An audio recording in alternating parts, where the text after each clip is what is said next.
കഥ തുടരുന്നു. കാറ്റാടി യന്ത്രത്തിന് ചുറ്റും 5 മീറ്റർ അകലമിട്ടാണ് 1.5 ഉയരത്തിൽ മുള്ളുവേലിയിട്ടിരിക്കുന്നത്. അകത്തേക്ക് പ്രവേശിക്കാൻ ഒരു വാതിലുമുണ്ട്. തൻ്റെ നേരെ ആരോ വരുന്നതിൻ്റെ ഇരുണ്ട നിഴൽ കാവൽക്കാരൻ കണ്ടു. വലിച്ചുകൊണ്ടിരുന്ന സിഗരറ്റ് കുറ്റി വലിച്ചെറിഞ്ഞിട്ട് അയാൾ നീട്ടിയൊന്ന് തുപ്പി. പിന്നെ എഴുന്നേറ്റു. "യാരത്?" ആദ്യം നിശ്ചലം നിന്നു, ഒരു പ്രതിമ പോലെ. കാവൽക്കാരൻ ടോർച്ചെടുത്ത് അവന് നേരെ തെളിച്ചു. അയാൾ കിടുങ്ങിപ്പോയി. ഇപ്പോൾ അവിടെ ആരുമില്ല. താൻ ടോർച്ചെടുക്കാൻ കുഞ്ഞപ്പോഴേക്കും ആ രൂപം മറഞ്ഞുപോയോ? ടോർച്ച് അണയ്ക്കാതെ തന്നെ അയാൾ മുള്ളുവേലിയുടെ പുറത്തേക്ക് വന്നു. തുളസിച്ചെടികൾക്കും മീതെ നിലം പറ്റിക്കിടക്കുകയായിരുന്നു ആദി. തൻ്റെ വലതുഭാഗത്ത് ഒരു ശബ്ദം കേട്ട് വാച്ചർ ടോർച്ച് അവിടേക്ക് തിരിച്ചു. പുറംതിരിഞ്ഞ് അവിടെ ഒരാൾ. ഈ നേരത്തിനുള്ളിൽ ആദി കുറേ കൂടി മുന്നോട്ട് നീങ്ങി. പൊടുന്നനെ വാച്ചർ ഇരുഭാഗത്തൊരു ശബ്ദം കേട്ടു. അയാൾ അവിടേക്ക് തിരിഞ്ഞു. നേരത്തെ കണ്ടതുപോലെയുള്ള രൂപം അവിടെയും. വാച്ചർ അതിൽ നിന്ന് കണ്ണു പിൻവലിച്ചു വലതുവശത്തേക്ക് വീണ്ടും നോക്കി. ഇപ്പോൾ അവിടെ ആരുമില്ല. അയാൾക്ക് വല്ലാത്ത ഭീതി തോന്നി. താൻ കണ്ടത് 3 പേരെയോ അതോ ഒരാളെയോ? "അണ്ണാ!" അടുത്ത നിമിഷം കാറ്റ് പോലൊരു ശബ്ദം. കാവൽക്കാരൻ കണ്ണു ചിമ്മി തുറന്നു. തന്നെ വളഞ്ഞു 3 പേർ തൊട്ടടുത്ത്. "അമ്മച്ചിയേ!" ഒറ്റ നിലവിളിയായിരുന്നു അയാൾ.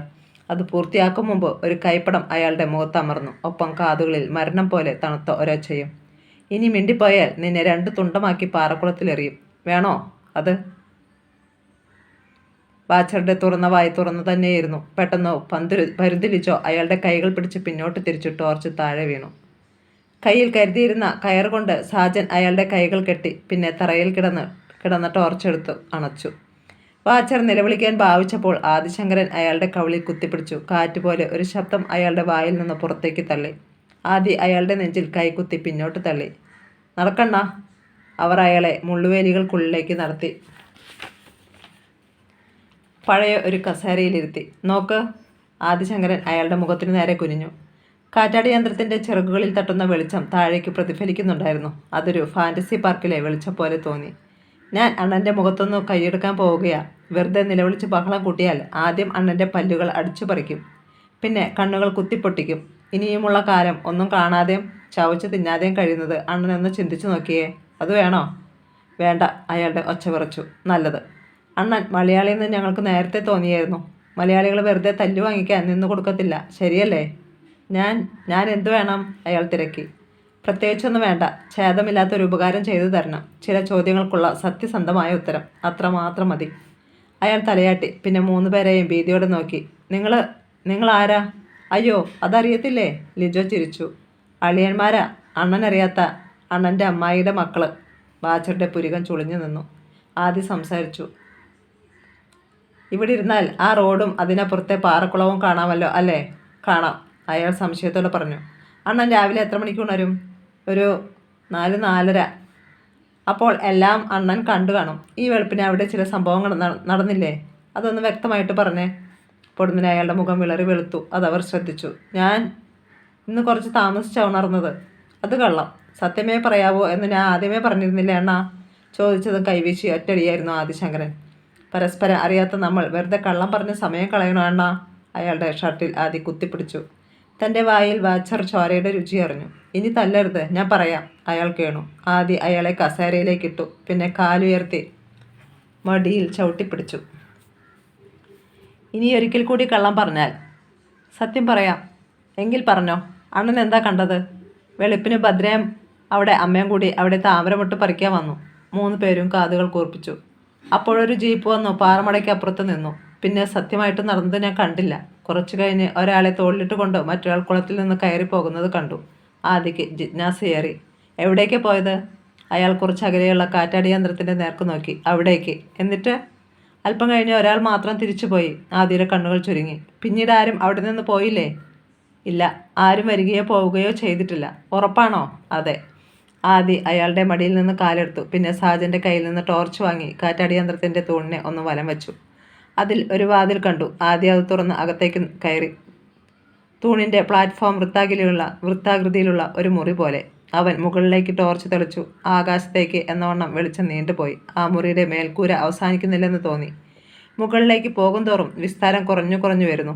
അതിൻ്റെ അങ്ങേയറ്റത്ത് കണ്ണുകൾ എത്തുന്നില്ല. ഒരു കുഴൽ പോലെയായിരുന്നു അത്. ഒരു ഗോപുരത്തിൻ്റെ ഉൾക്കാഴ്ച പോലെ. മുകളിലേക്ക് എത്തിപ്പെടാൻ ഇരുമ്പ് ഗോവണിയുണ്ട്. എന്തോ പിടികിട്ടിയതുപോലെ ആദി വേഗം തിരിച്ചിറങ്ങി. "അണ്ണൻ്റെ കയ്യിൽ സെൽഫോൺ ഉണ്ടോ?" "ഉണ്ട്." ആദി അയാളുടെ കീശയിൽ നിന്ന് അതെടുത്തു. ഈ കാറ്റടി യന്ത്രം ആരുടെ വകയാ? ഗൗണ്ടറുടെ. ആ നിൽക്കുന്നതോ? നേരത്തെ വാച്ചർ കാണിച്ച യന്ത്രത്തിന് നേർക്ക് ആദ്യം കൈ ചൂണ്ടി. അതും അദ്ദേഹത്തിൻ്റെയാ? ഇവിടെ 10 എണ്ണമുണ്ട് ഗൗണ്ടർക്ക്.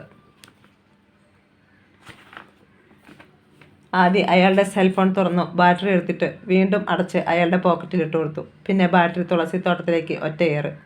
ഒരു മുൻകരുതലിന് വേണ്ടിയാണ് അത്. ഞങ്ങളിവിടെ വന്ന കാര്യം അണ്ണൻ ആരെയും അറിയിക്കാതിരിക്കാൻ വേണ്ടി മാത്രം. ബാറ്ററി പതുക്കെ തപ്പിയെടുത്താൽ മതി. ആദ്യം തിരിഞ്ഞ് ലിജോയെ വിളിച്ചു. അതിൻ്റെ അർത്ഥം മനസ്സിലാക്കി ലിജോയും സാജനും അവൻ്റെ പിന്നാലെ പോയി. എൻ്റെ കൈയൊന്ന് അഴിച്ചിട്ട് പോ, വാച്ചർ പറഞ്ഞു. നേരമായിട്ടില്ല അണ്ണാ. തിരിഞ്ഞു നോക്കാതെ അവർ നടന്നു. അടുത്ത പാടം ബന്ദിത്തോട്ടത്തിൻ്റെതായിരുന്നു. അവർ അവിടേക്ക് കാൽ കുത്തിയതും വല വീശുന്നത് പോലെ വെളിച്ചത്തിൻ്റെ ഒരു തിര വീശി വന്നു. പൊടുന്നനെ അവർ താഴേക്ക് കുനിഞ്ഞു. അവർക്ക് മീതെ കൂടി വെളിച്ചം വീശിപ്പോയി. ആദ്യ തറയിൽ കൈക്കുത്തി നിവർന്നു. റോഡിൽ ഒരു വാഹനം നിൽക്കുന്നു. അതിൽ നിന്ന് 3-4 പേർ ഇറങ്ങുന്നത് അവ്യക്തമായി കണ്ടു. ആദ്യ പെട്ടെന്ന് ലിജോയ്ക്കും സാജനും ചില നിർദ്ദേശങ്ങൾ നൽകി. സാജൻ ബന്ദിച്ചെടികളെ ഇരുഭാഗത്തേക്കും വകഞ്ഞു മാറ്റി മുന്നോട്ട് പോയി. അവൻ ജീപ്പിനടുത്തെത്തി. അതിലാരും ഉണ്ടായിരുന്നില്ല. ചാവി ജീപ്പിൽ തന്നെ കിടക്കുന്നത് സാജൻ കണ്ടു. അവനത് ഊരിയെടുത്തു. പിന്നെ പിൻവാങ്ങി. റോഡിൽ ജീപ്പ് നിൽക്കുന്നത് കണ്ടതും അവിടുത്തെ കാറ്റാടി യന്ത്രത്തിൻ്റെ കാവൽക്കാരൻ എഴുന്നേറ്റു. ബന്ദിപ്പാടത്തിനു നടുവിലെ വരമ്പിലൂടെ 4 പേര് യന്ത്രത്തിനടുത്തെത്തി. കാവൽക്കാരൻ വേലി കടന്ന് പുറത്തെത്തി. അവളെങ്കെ? മുന്നിൽ വന്ന ഉടുമ്പ് മരുത് തിരക്കി. ഉള്ളയിരിക്കാങ്കെ, കാവൽക്കാരൻ ഭവ്യതയോടെ അറിയിച്ചു. മരുത് അമർത്തിയൊന്ന് മൂളി. പിന്നെ എല്ലാവരും മുള്ളുവേലിക്കകത്തേക്ക് കയറി. വാച്ചർ പിന്നിലായിരുന്നു. അടുത്ത നിമിഷം പിന്നിൽ നിന്ന് വന്ന കൈപ്പടം അയാളുടെ മുഖത്തമർന്നു. അടുത്ത കൈ നെഞ്ചിനെ ചുറ്റി. അയാൾ കുതറി. പക്ഷേ ആരോ അയാളുടെ കാലുകൾ തറയിൽ നിന്ന് ഉയർത്തി. ബന്ദിത്തോട്ടത്തിലേക്ക് അയാൾ മാറ്റപ്പെട്ടു. മരുതും സംഘവും ഇരുമ്പ് തൂണിൻ്റെ വാതിൽ തുറന്ന് അകത്തേക്ക് കയറി. അതിനുള്ളിൽ ഒരു ലൈറ്റ് തെളിഞ്ഞു നിന്നിരുന്നു. ആ വെളിച്ചത്തിൽ അവർ കണ്ടു, ഇരുമ്പും കോവണിയിൽ തൂങ്ങിക്കിടക്കുന്നത് പോലെ ഭദ്ര. മരുത് ചിരിച്ചു. ഇപ്പോൾ എങ്കെ ഓൻ തിമിരമല്ല എങ്കടി പോച്ച്? വായിൽ തുണി തിരികിയിരിക്കുന്നതിനാൽ അവൾക്ക് മിണ്ടാനായില്ല. തളർന്ന കണ്ണുകൾ തുറന്ന് അവൾ അവനെയൊന്ന് നോക്കി. മരുതിൻ്റെ നിർദ്ദേശാനുസരണം ഒരാൾ അവളുടെ കാലുകളിലെ കെട്ടഴിച്ചു. പിന്നെ കൈകളിലെയും. ഗോവണിയിൽ നിന്ന് ഒരു പഴംതുണി കെട്ടുപോലെ ഭദ്ര തറയിലേക്ക് വീണു. കൊണ്ടുപോയിട്, മരുത് കൽപ്പിച്ചു. 2 പേർ അവളെ തോളിലെടുത്ത് പുറത്തേക്ക് ചുമന്നു. അകത്ത് മരുതും മറ്റൊരാളും. അവർ പുറത്തേക്കിറങ്ങാൻ ഭാവിച്ചതും വാതിലടഞ്ഞ് പുറത്തു നിന്ന് കൊളുത്തു വീണു. ഡേയ്, എവണ്ടാ കതവ് പൂട്ടണത്? വാതിലിൽ തട്ടിക്കൊണ്ട് മരുത് ചീത്ത വിളിച്ചു. പക്ഷേ ആ ശബ്ദം പുറത്ത് കേട്ടില്ല. പക്ഷേ ഭദ്രയുമായി പുറത്തേക്ക് വന്നവർ ഞെട്ടിത്തിരിഞ്ഞു. പിന്നിൽ 3 പേർ. അണ്ണന്മാരെ ഇവിളയും കൊണ്ട് എങ്ങോട്ടാ? ലിജോ ചോദിച്ചതും കൈചുരുട്ടി മിന്നൽ മുന്നിൽ നിന്നവൻ്റെ മുഖത്തടിച്ചതും ഒന്നിച്ചായിരുന്നു. അയാൾ വേച്ചുപോയി. അയാളുടെ തോളിൽ നിന്ന് താഴേക്ക് വീണ ഭദ്രയെ ആദ്യം തൻ്റെ കയ്യിലാക്കി. അപ്പോഴേക്കും സാജൻ രണ്ടാമനെ ആക്രമിച്ചു കഴിഞ്ഞിരുന്നു. ലിജോ ആകാശത്തേക്ക് ചാടി ഉയർന്നു. അവൻ്റെ കാൽപാദം നയമ്പ് പോലെ എതിരാളിയുടെ കവിളിൽ പതിഞ്ഞു. ആ ഒറ്റ പ്രഹരം മതിയായിരുന്നു എതിരാളി തറപ്പറ്റാൻ. 2 മിനിറ്റ്. ലിജോയും സാജനും കൂടി 2 പേരെയും എടുത്ത് ബന്ദിത്തോട്ടത്തിലേക്ക് എറിഞ്ഞു. നടുവൊടിഞ്ഞ പാമ്പിനെ പോലെ അവർ അവിടെ കിടന്ന് പിടഞ്ഞു. മരുത് കാറ്റാടി യന്ത്രത്തിലെ ഇരുമ്പ് വാതിലിൽ ഇടിച്ചു ശബ്ദമുണ്ടാക്കിക്കൊണ്ടിരുന്നു. ഇതിനിടെ ആദി ഭദ്രയുടെ ദേഹത്തെ കെട്ടുകൾ അഴിച്ചു. വായിലെ തുണി വലിച്ചു മാറ്റി. ഏട്ടാ, മൂർച്ചയുള്ള ഒരു നിലവിളിയോടെ അവൾ അവൻ്റെ നെഞ്ചിലേക്ക് വീണു. കരയേണ്ട മോളെ. അവൻ അവളുടെ പുറത്തു തട്ടി ആശ്വസിപ്പിച്ചു. ഏട്ടൻ വന്നില്ലേ, പിന്നെന്ത് വേണം? ആ മരുത്. അവളുടെ ശബ്ദം മുറിഞ്ഞു. ഇനിയൊരിക്കലും അവനെൻ്റെ പെങ്ങളുടെ നേരെ വരത്തില്ല. ആദ്യം തിരിഞ്ഞ് സാജനെ നോക്കി. നീ ഇവളെ നമ്മുടെ ജീപ്പിൽ കൊണ്ടിരുത്ത്. ഞാനും ലിജോയും അങ്ങ് വന്നോളാം. ശരിയടാ. സാജൻ ഭദ്രയെയും കൂട്ടിപ്പോയി. ഏട്ടാ സൂക്ഷിക്കണേ, ഭദ്ര ഒരിക്കൽ കൂടി പറഞ്ഞു. നീ പോയിക്കോടി. ആദ്യ കൈകളൊന്ന് വീശിക്കുടഞ്ഞു. പിന്നെ ലിജോയെ നോക്കി വലത് കൈയുടെ തള്ളവിരൽ ഉയർത്തിക്കാട്ടി. ലിജോ മെല്ലെ ഇരുമ്പ് തൂണിനോട്ടടുത്തു. അതിൻ്റെ ഓടാമ്പൽ നീക്കിയിട്ട് ഒരു വശത്തേക്ക് മാറി നിന്നു. യവണ്ടാ, അലറിക്കൊണ്ട മരുന്ന് പുറത്തേക്ക് ചാടി. ആ ക്ഷണം അയാളുടെ കാൽമുട്ടുകൾക്കിടയിൽ കാൽ വീശിയൊരടി കൊണ്ടു. ആഹ്! മരുതിൻ്റെ വായിൽ നിന്ന് ഒരാർത്തനാദം ഉയർന്നു. അയാൾ മുന്നോട്ട് കമിഴ്ന്നു വീണു. ഒരു കുതിപ്പിൽ ആദി അയാളുടെ മീതെ മറിഞ്ഞു. മരുതിൻ്റെ പിന്നാലെ വന്ന സഹായിയായ ലിജോ അകത്തേക്ക് തന്നെ ചവിട്ടിമറിച്ചു. പിന്നെ അവിടേക്ക് പാഞ്ഞു കയറി. മുടിയിൽ കുത്തിപ്പിടിച്ച് ആദി മരുതിൻ്റെ തല വലിച്ചുയർത്തി. പിന്നെ വലത് കവളിൽ ആഞ്ഞാഞ്ഞടിച്ചു. പോത്ത് കരയുന്നത് പോലെ ഒരു ശബ്ദം മരുതിൽ നിന്ന് ഉയർന്നു. എങ്കിലും പിന്നോട്ട് കൈത്തിരിച്ച് അയാൾ ആദിയുടെ ഷർട്ടിൽ പിടുത്തമിട്ടു. അവനെ പിന്നോട്ട് വലിച്ചു മാറ്റിയിട്ട് മരുത് കാറ്റിൻ്റെ വേഗതയിൽ ഉയർന്നു. ആദിയുടെ ശരീരത്തിന് ഇരുവശത്തും കാലുകൾ അമർത്തി അയാൾ അവൻ്റെ നെഞ്ചിലേക്കിരുന്നു. എതിരാളി താൻ കരുതിയതിലും ശക്തനാണെന്ന് ഒറ്റ നിമിഷം കൊണ്ട് ആദി തിരിച്ചറിഞ്ഞു. മരുത് അവൻ്റെ കഴുത്തിൽ കുത്തിപ്പിടിച്ചു. ആ കൈകൾ പിടിച്ചു മാറ്റി ആദി ശക്തിയിൽ തലയുയർത്തി. മരുതിൻ്റെ താടിയിലാണ് തല കൊണ്ടുള്ള ആ പ്രഹരമേറ്റത്. ഹാ! താടിയല് ഒടിയുന്നത് പോലെ മരുതിന് തോന്നി. അകത്ത് മരുതിൻ്റെ അനുയായിയെ ലിജോ ഇരുമ്പു ഗോവണിയുടെ പടികൾക്കിടയിലേക്ക് ഇടിച്ചു ചായച്ചു. ഗോവണിക്കപ്പുറവും ഇപ്പുറവുമായി അയാൾ. ലിജോ അയാളുടെ ഒരു കാലിലും കയ്യിലും പിടിച്ചു ശക്തിയിൽ വെട്ടിച്ചു. അസ്ഥി ഒടിയുന്ന ഒച്ച, അയാളുടെ അലർച്ച ഒരു ഗുഹയിൽ എന്ന പോലെ മുഴങ്ങി. പിടിവിട്ടപ്പോൾ പകുതി വെട്ടിയൊടിച്ച വാഴത്തണ്ട് പോലെ അയാൾ ഗോവണിക്ക് അപ്പുറവും ഇപ്പുറവുമായി തൂങ്ങി നിന്നു. ലിജോ ഇരുമ്പുതൂണിൻ്റെ വാതിൽ കടന്ന് പുറത്തെത്തി. മരുദിനെ തൻ്റെ ശരീരത്തിൽ നിന്ന് തള്ളി മാറ്റി ആദ്യ ചാടി എഴുന്നേൽക്കുകയായിരുന്നു അപ്പോൾ. അതേ വേഗതയിൽ മരുതും എഴുന്നേറ്റു. പോരു കോഴികളെ പോലെ ഇരുവരും പരസ്പരം നോക്കി. വാടാ വാ, ഇന്നത്തോടെ നിന്റെ യുഗം ഞാൻ അവസാനിപ്പിക്കും. ചീങ്കണ്ണിയെപ്പോലെ മരുത് വായ് പിളർന്നു. അയാൾ ശിരസ് അങ്ങോട്ടും ഇങ്ങോട്ടും ചലിപ്പിച്ചു. മരക്കൊമ്പുകൾ ഒടിയുന്നത് പോലെ ഞൊട്ടകൾ കേട്ടു. പരുന്ത് ലിജോയുടെ ഇമകൾ വല്ലാതെ വെട്ടി. ആക്രമണ സജ്ജരായി നിൽക്കുന്ന ആദിയെയും മരുദിനെയും നോക്കിക്കൊണ്ട് അവൻ മുന്നോട്ടാഞ്ഞു. വേണ്ടടാ. ആദി പെട്ടെന്ന് കൈ ഉയർത്തി. എനിക്ക് വേണം ഇവനെ. ഭദ്രയുടെ മേൽ കൈവയ്ക്കാൻ തുടങ്ങിയ ഈ പന്ന കഴിവേറിയെ. തീയുണ്ടകൾ പോലെ അവൻ്റെ വാക്കുകൾ ചീറി. ഗൗണ്ടറുടെ മകൻ്റെ ഗുണ്ടാപ്പണി ഇന്നത്തോടെ നിർത്തിക്കും ഞാൻ. അവൻ തിരിഞ്ഞു വീണ്ടും മരുദിനെ നോക്കി. ചോരത്തിളപ്പുള്ള ആമ്പിള്ളേരെ നീ ഇതുവരെ കണ്ടിട്ടില്ലടാ. അതുകൊണ്ടാ ഇത്രയും കാലം നീ ഇവിടെ വിലസിയത്. വാ വാടാ.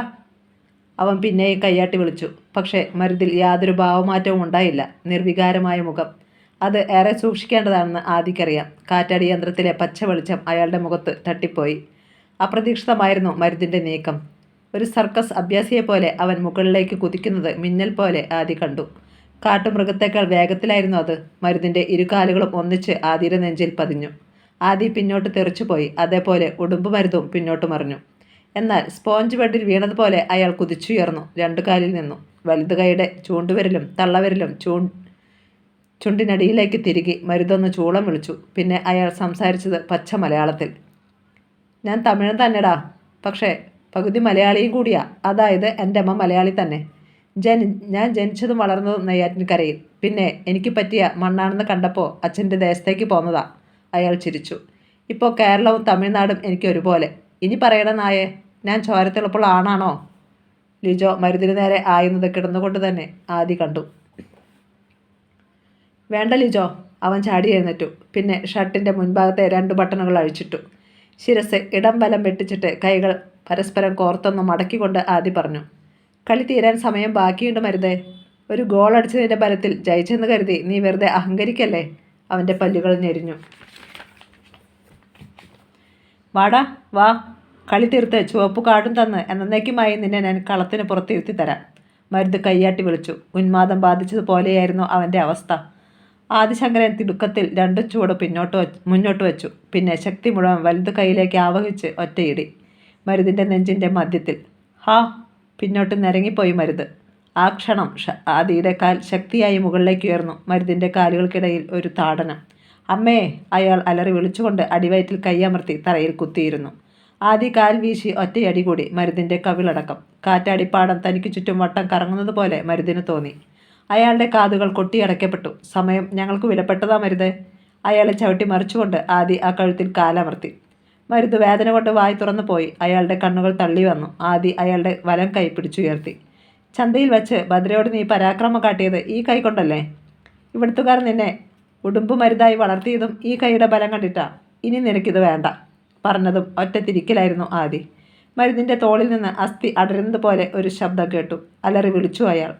ചില കൈയില്ലാത്തവന്മാർ കാലുകൾ ആയുധമാക്കാറുണ്ട്. അതിനുള്ള അവസരവും നിനക്ക് വേണ്ട. ആദിയുടെ കണ്ണുകൾ വട്ടം ചുറ്റി. കാറ്റാടി യന്ത്രത്തിൻ്റെ തൂണിനരികിൽ ഉപേക്ഷിക്കപ്പെട്ട ഒരു ആംഗ്ലയർ പീസ് കിടക്കുന്നത് അവൻ കണ്ടു. ഞൊടിയിടയിൽ അവൻ അതെടുത്തു. പാമ്പിനെ തല്ലുന്നത് പോലെ ആംഗ്ലയർ കൊണ്ട് ആദി മരുതിൻ്റെ കാലിൽ ആഞ്ഞാഞ്ഞടിച്ചു. ഓരോ അടിയിലും അസ്ഥികൾ ഒടിയുന്ന ഒച്ച. മരുത് അലറി നിലവിളിച്ചു. കൊല്ലടാ എന്നെ. അവസാനം അയാൾ പച്ചത്തെറി വിളിച്ചു. ഇങ്ങനെ ഇട്ടേച്ചു പോകാതെ എന്നെ കൊല്ലടാ. ഇല്ലടാ, നീ ചാകാൻ പാടില്ല. ഇഴഞ്ഞിഴഞ്ഞു നീ ജീവിക്കണം മരുതേ. പരസഹായമില്ലാതെ നിനക്കൊന്നും ചെയ്യാൻ കഴിയരുത്. ചെയ്തു കൂട്ടിയ സകല പോക്രിത്തരങ്ങളും ഓർത്ത് നീ നീറി ജീവിക്കണം. നീ ദ്രോഹിച്ചിട്ടുള്ളവർ നിന്റെ മുഖത്ത് കാർക്കിച്ചു തുപ്പണം. അങ്ങനെ എത്രയും വേഗം മരണത്തിലേക്ക് പോകണമെന്ന് ഓരോ നിമിഷവും വിലപിച്ചുകൊണ്ടിരിക്കണം നീ. ആദി ആംഗ്ലയർ വലിച്ചെറിഞ്ഞു. പിന്നെ കുനിഞ്ഞ് മരുതിനെ ഷർട്ടിൽ കുത്തിപ്പിടിച്ചുയർത്തി. ചത്ത മാടിനെ എന്ന പോലെ അയാളെ അവൻ കാറ്റാടിത്തൂണിൻ്റെ ഉള്ളിലേക്ക് വലിച്ചു കൊണ്ടുപോയി. ഭദ്രയെ കെട്ടിയിരുന്ന കയർ അവിടെയുണ്ടായിരുന്നു. ആദി ലിജോയെ നോക്കി. കാര്യം മനസ്സിലായതുപോലെ ലിജോ മരുതിൻ്റെ കാലുകൾ കൂട്ടിക്കെട്ടി. കയറിൻ്റെ അഗ്രം ബാക്കി കിടപ്പുണ്ടായിരുന്നു. ഇരുവരും ചേർന്ന് മരുതിനെ തലക്കീഴായി വലിച്ചുയർത്തി ആ ഇരുമ്പു ഗോവണിയിൽ തൂക്കി. മരുതിൻ്റെ വലതു കൈ ഒടിഞ്ഞു വീണ വാഴത്തള പോലെ വെറുതെ കിടന്നാടി. ഇനി നിന്നോടൊരു ചോദ്യം കൂടി. ഷർട്ടിൻ്റെ കൈകൾ തെറുത്ത് കയറ്റിക്കൊണ്ട് ആദ്യം മരുദിനെ നോക്കി. ആർക്കു വേണ്ടിയാ നീ ഭദ്രയോട് ഇങ്ങനെയൊക്കെ ചെയ്തത്? ഗൗഡറിൻ്റെ മകനു വേണ്ടിയാണോ? പല്ലുകൾ കടിച്ചമർത്തി വേദന സഹിക്കുകയായിരുന്നു മരുത്. അയാൾ മിണ്ടിയില്ല. ലിജോ മരുതിൻ്റെ മുടിയിൽ കുത്തിപ്പിടിച്ച് തലയുയർത്തി. ചോദിച്ചത് കേട്ടില്ലടാ നായേ. മര്യാദയ്ക്ക് പറഞ്ഞോ, അല്ലെങ്കിൽ നിനക്ക് കണ്ണുകളുണ്ടാവില്ല. ആദി ആ കടാരയെടുത്തു.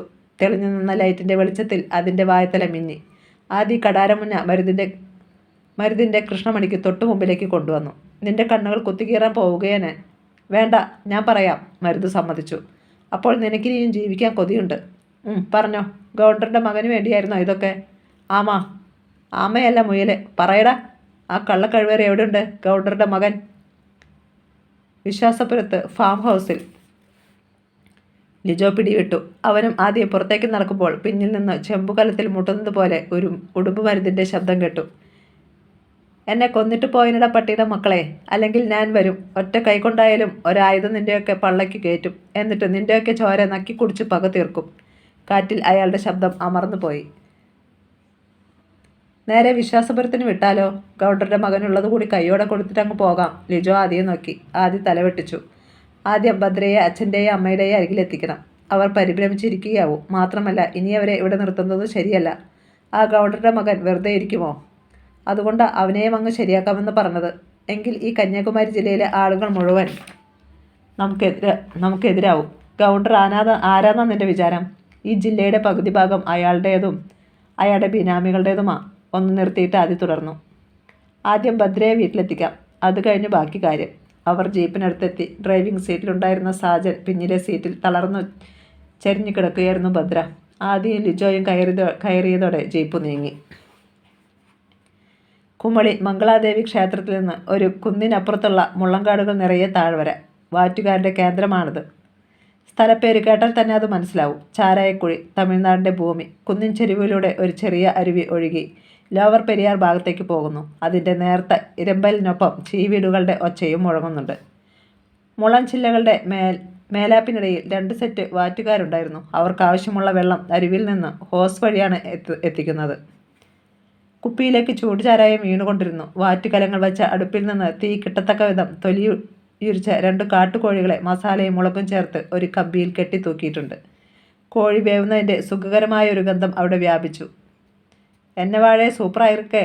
പരന്ന പാറയിൽ മലർന്നു കിടക്കുകയായിരുന്ന ശമ്പട്ടിക്കാളിയൻ ഒരു കുട്ടിയാനയെപ്പോലെ എഴുന്നേറ്റിരുന്നു. അയാളുടെ ചുവന്ന വട്ടക്കണ്ണുകളിലും മഞ്ഞപ്പല്ലുകളിലും അടുപ്പിലെ തീ പ്രതിഫലിച്ചു. 100-110 കാളിയൻ്റെ നെഞ്ചുവിരിവ്. ശരീരമാകെ കരടിയുടേതുപോലെയുള്ള രോമങ്ങൾ.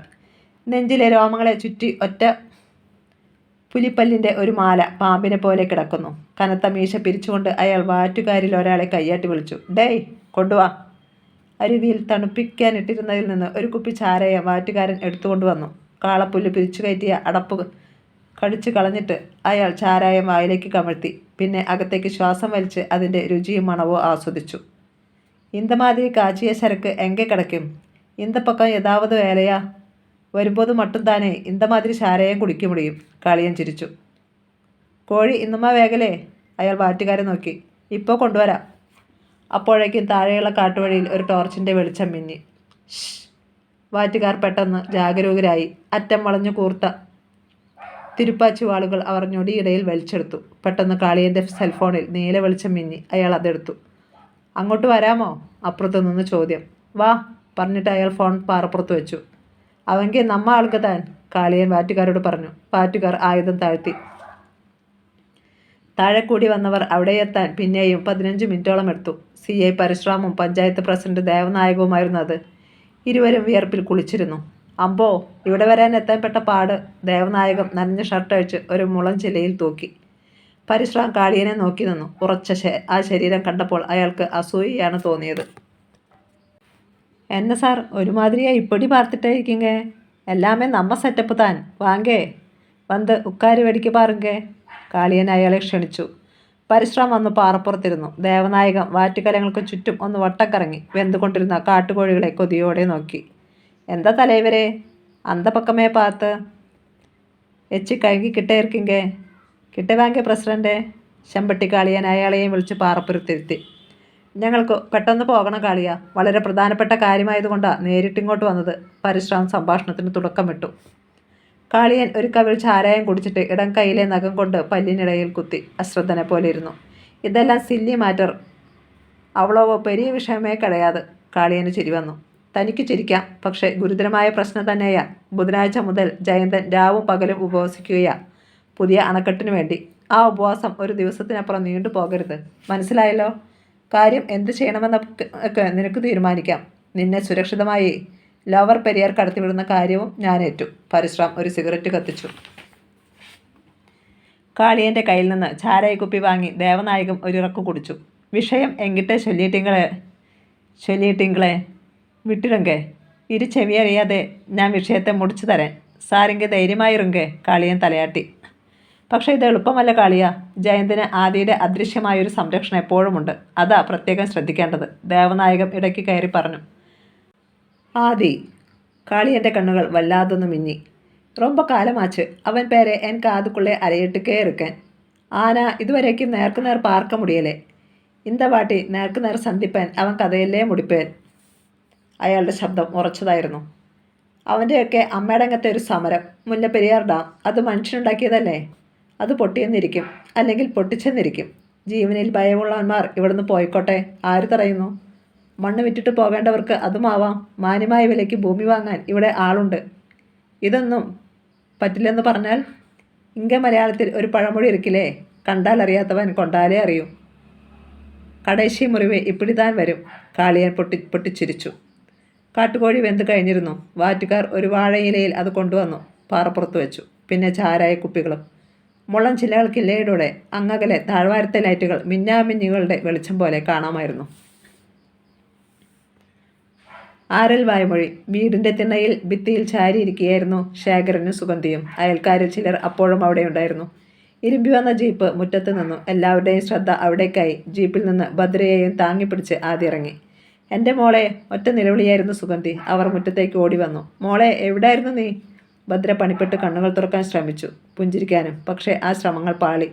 കുറച്ച് വെള്ളം കൊണ്ടുവാ പറഞ്ഞിട്ട് ആദ്യ പെങ്ങളെ തിണ്ണയിലിരുത്തി. ശേഖരൻ്റെ പനി കൂടിയിരുന്നു. വിറയിലുണ്ടായിട്ടും നിരങ്ങി അയാൾ മകളുടെ അടുത്തെത്തി. രക്തം ഉൾവലിഞ്ഞ് അവളുടെ മുഖത്തേക്ക് നോക്കി. കുഞ്ഞേ, നിനക്കൊന്നും പറ്റിയില്ലല്ലോ? ഇല്ലച്ചാ. ഭദ്രയുടെ വരണ്ട ചുണ്ടുകൾ മന്ത്രിച്ചു. സുഗന്ധി വെള്ളവുമായി വന്നു. ഭദ്രയെ ചേർത്ത് പിടിച്ചുകൊണ്ട് ആദ്യം അത് വാങ്ങി അവളുടെ ചുണ്ടോടടുപ്പിച്ചു. ആദ്യയോടെ ഭദ്ര വെള്ളം കുടിച്ചു. അപ്പോൾ അവൾക്ക് അല്പം ആശ്വാസം തോന്നി. പറ മോളെ, എവിടെയായിരുന്നു നീ? സുഗന്ധിക്ക് അതറിയാനായിരുന്നു തിടുക്കം. അയൽക്കാരും കാതുകൾ കൂർപ്പിച്ച് നിൽക്കുകയാണ്. ഒക്കെ പിന്നെ പറയാം. കയ്യിലെടുക്കാവുന്നതൊക്കെ എടുത്തോണ്ട് എത്രയും വേഗം ജീപ്പിൽ കയറിക്കോ എല്ലാവരും. ആദ്യ ധൃതി കൂട്ടി. ലിജോ, നീയും കൂടി സഹായിക്കേ. ലിജോയും സാജനും വന്നു. അവർ കൂടി അകത്തേക്ക് കയറാൻ ഭാവിക്കുമ്പോൾ ശേഖരൻ ഞെട്ടലോടെ തിരക്കി. എവിടെ പോകാനാടാ നമ്മൾ? നാട്ടിലേക്ക്. അല്ലാതെ എങ്ങോട്ടാ? ഞങ്ങൾ വരുന്നില്ല. ശേഖരനും സുഗന്ധിയോ ഒന്നിച്ചാണ് പറഞ്ഞത്. അതെന്താ? ആദിയുടെ നെറ്റി ചുളിഞ്ഞു. ഇവിടുള്ള ഈ വീടും ഇത്തിരി മണ്ണും കളയാൻ പറ്റില്ല. ആവേശത്താൽ ശേഖരൻ്റെ പനി പെട്ടെന്ന് മാറിയതുപോലെ. പോയേ പറ്റൂ അച്ഛാ, അല്ലെങ്കിൽ ഇവിടെ ആരും പിന്നെ ജീവനോടെ കാണില്ല. ഞങ്ങൾ ഇവിടെ കിടന്ന് ചത്തോളാം, എന്നാലും കുമിളിക്കില്ല. ശേഖരൻ തീർത്തു പറഞ്ഞു. അതെന്താ? അതിന് ശേഖരന് സുഗന്ധിയോ മറുപടി പറഞ്ഞില്ല. സുഗന്ധി ഒരു നിർദ്ദേശം വെച്ചു. വേണമെങ്കിൽ നീ ഭദ്രയെ കൊണ്ടുപോയിക്കോ, പക്ഷേ ഞങ്ങൾ വരില്ല. ഛേ. ആദ്യ രോഷത്താൽ മുഖം വെട്ടിച്ചു. എന്തൊരു കഷ്ടമായത്. അവൻ്റെ കണ്ണുകൾ കുറുകി. നിങ്ങൾ വരാത്തതിൻ്റെ കാരണം എനിക്കറിയണം. അവൻ പറഞ്ഞു നിർത്തിയതും ചില വാഹനങ്ങളുടെ ഇരമ്പൽ കേട്ടു. എല്ലാവരും ഞെട്ടിത്തിരിഞ്ഞു. ഒരു ഡസനോളം തീക്കണ്ണുകൾ ബന്ദിപ്പാടങ്ങളെയും തുളസിത്തോട്ടങ്ങളെയും ഞെരിച്ചമർത്തി അർദ്ധവൃത്താകൃതിയിൽ പാഞ്ഞു വരികയാണത്. സകലരും ശ്വാസം വിടാൻ പോലും മറന്നു. കഥ തുടരും.